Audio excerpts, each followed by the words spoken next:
तो चलिए बिना किसी देरी के इस दिलचस्प विश्लेषण की शुरुआत करते हैं। आज हम भारतीय राजनीति की उस बहस को डिकोड करने वाले हैं जिस पर आजकल सबकी नजर है। सोर्स के मुताबिक एक बहुत बड़ा विरोधाभास या कहें एक बड़ा पैराडॉक्स सामने आ रहा है। सवाल ये है कि क्या राजनीतिक फोकस धर्म के नाम पर एकता से खिसक कर जातिगत पहचान की तरफ जा रहा है। आइए देखते हैं कि इस पूरी हलचल को एक्सपर्ट्स कैसे पढ़ रहे हैं। आगे बढ़ने से पहले जल्दी से देख लेते हैं कि आज हम क्या क्या कवर करने वाले हैं। हम इस चर्चा को 5 हिस्सों में समझेंगे। पहले चुनाव के बाद आए बदलाव की बात करेंगे, फिर सवर्ण मुस्लिम थ्योरी को देखेंगे, पश्चिम बंगाल का मैदान समझेंगे, मूर्तियों के जरिए हो रही सोशल इंजीनियरिंग पर बात करेंगे और आखिर में धार्मिक एकता और जातीय विभाजन के बीच के उस बड़े विरोधाभास को डिकोड करेंगे। तो चलिए पहले हिस्से से शुरू करते हैं, चुनाव के बाद का बदलाव। क्या वाकई अचानक से राजनीतिक सुर बदल गए हैं? देखिए, सोर्स ने जो सबसे पहली और सबसे बड़ी बात नोटिस की है वो है राजनीतिक मैसेजिंग में आया एक एकदम साफ अंतर। एक तरफ चुनाव से पहले के वो नारे याद कीजिए, बटेंगे तो कटेंगे या जय श्री राम, जिनका सीधा फोकस एक बड़ी व्यापक हिंदू एकता पर था, राइट? लेकिन दूसरी तरफ चुनाव के बाद अचानक से फोकस शिफ्ट होता दिखता है और नमो बुद्धाय जैसे संबोधनों की गूंज सुनाई देने लगती है। सोर्स का तर्क है कि ये सिर्फ नारों का बदलना नहीं है, ये एक गहरी रणनीतिक शिफ्ट है। ऐसा लग रहा है कि एक बड़ी धार्मिक पहचान से हटकर अब फोकस अलग अलग जातियों की पहचान उभारने पर किया जा रहा है। और इस बात को टिप्पणीकार का ये सीधा सा बयान एकदम सटीक तरीके से पकड़ता है। वो कहते हैं, ये जय श्री राम तो हो गया, ये चुनाव तक था, अब चुनाव के बाद नमो बुद्धाय है। सोर्स का मानना है कि चुनाव खत्म होते ही पूरी राजनीतिक दिशा ही मानो घूम गई हो। ये इस ओर इशारा करता है कि क्या जय श्री राम का जो नैरेटिव था वो कथित रूप से सिर्फ चुनावी फायदे के लिए था और अब चुनाव के बाद एक बिल्कुल ही अलग वोटर बेस को साधने की कोशिश हो रही है। सच में ये विश्लेषण एक बहुत ही गंभीर सवाल छोड़ जाता है कि क्या राजनीतिक दल विचारधाराओं को सिर्फ एक टूल की तरह इस्तेमाल कर रहे हैं। आइए अब दूसरे हिस्से की तरफ बढ़ते हैं जो काफी चर्चा में है, सवर्ण मुस्लिम गठबंधन थ्योरी और इस पर बीजेपी के सलाहकार माने जाने वाले दिलीप मंडल का दावा। तो यहाँ हम एक बहुत ही विवादास्पद दावे को डिकोड कर रहे हैं। इस थ्योरी के हिसाब से एक तरफ तो है कथित नेहरूवादी गठबंधन। इसमें दावा ये किया गया है कि ऐतिहासिक रूप से सवर्णों और मुसलमानों ने मिलकर एक रूलिंग क्लास यानी शासक वर्ग बनाया और इसमें ओबीसी और दलितों के लिए कोई जगह नहीं छोड़ी गई। और दूसरी तरफ है वो लक्षित बीजेपी आधार, जिसे अब एक नए कोर बेस के रूप में सेट करने की कोशिश हो रही है, यानी ओबीसी और दलित। इस विश्लेषण के मुताबिक इस पूरी थ्योरी के जरिए जानबूझकर एक नया नैरेटिव और एक नया राजनीतिक विभाजन पैदा करने की कोशिश की जा रही है। लेकिन ठहरिए, इस थ्योरी पर टिप्पणीकार का जो पलटवार है वो बहुत ही तीखा है। उनका कहना है, समस्या इससे है कि तुम सवर्णों को, ब्राह्मणों को मुसलमानों से कंपेयर कर रहे हो। सोर्स का साफ तर्क है कि सबसे बड़ी आपत्ति इसी बात पर है। उच्च जातियों के वोटिंग पैटर्न की तुलना सीधे मुसलमानों से करना ये तथ्यात्मक रूप से तो अजीब है ही, लेकिन विश्लेषण के अनुसार ये पार्टी के अपने ही पारंपरिक वोटर बेस के अंदर एक बिल्कुल गैर जरूरी और खतरनाक दरार पैदा कर रहा है।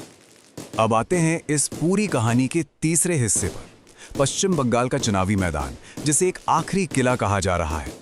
सोर्स का मानना है कि इस पूरी नई राजनीतिक थ्योरी और सोशल इंजीनियरिंग के लिए पश्चिम बंगाल को एक लेबोरेटरी की तरह इस्तेमाल किया जा रहा है और ये जो नंबर है 67, ये इस पूरे नैरेटिव का एक बहुत बड़ा टर्निंग पॉइंट है।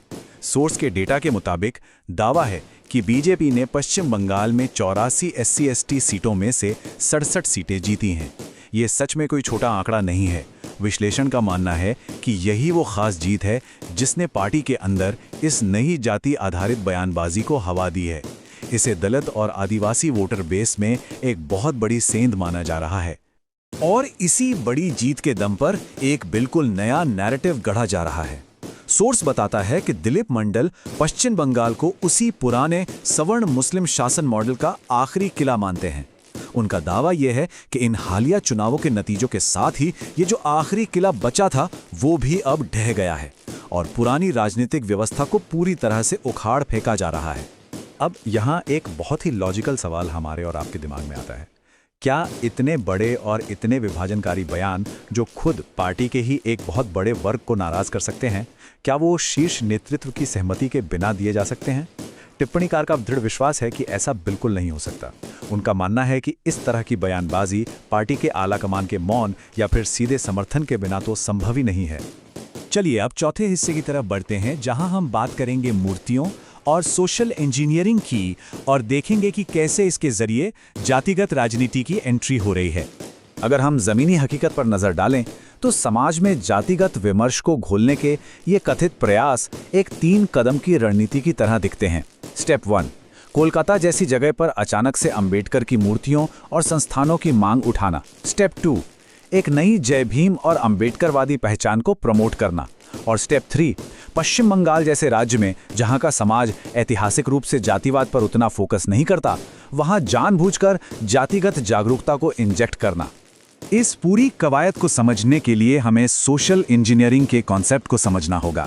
देखिए, सोर्स बहुत स्पष्ट रूप से कहता है कि असली दिक्कत मूर्तियों के बनने से नहीं है। असली मुद्दा वो राजनीतिक रणनीति है जहां मूर्तियों जैसे प्रतीकों का इस्तेमाल सिर्फ और सिर्फ जनसांख्यिकी यानी डेमोग्राफिक्स को मैनिपुलेट करने और एक खास वोट बैंक को पक्का करने के लिए किया जा रहा है। और यही बात एक बहुत बड़े दावे को जन्म देती है। सोर्स का तर्क है कि पार्टी अब सिर्फ एक दलित समूह नहीं बल्कि एक अलग बौद्ध समूह खड़ा करना चाह रही है।